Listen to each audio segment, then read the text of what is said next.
Revenu hier soir de Paris, Philippe Gomez, élu de Calédonie Ensemble, faisait partie de la délégation transpartisane composée de représentants de 6 groupes au Congrès.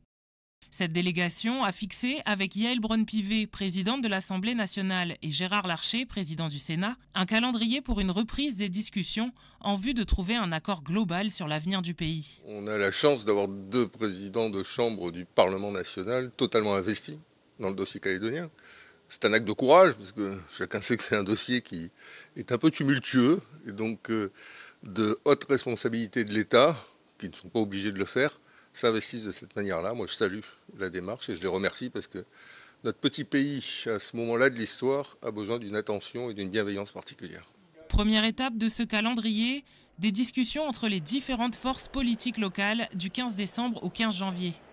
La chef de file des loyalistes, Sonia Backès, évoque la nécessité de sincérité pour que les discussions aboutissent. La question qui se pose aujourd'hui, c'est la question de la sincérité de l'ensemble des acteurs.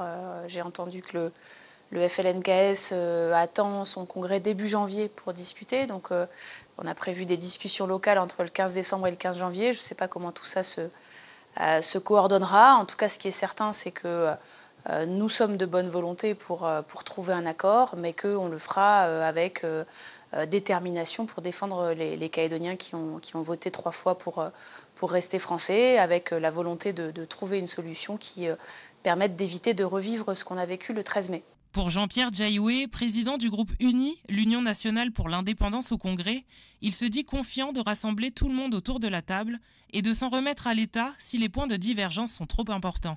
Qu'on soit dans le FLNKS ou pas dans le FLNKS, on sera autour de la table. Je suis confiant. Là, j'ai eu une discussion à Yengen avec le nouveau président de l'Union calédonienne.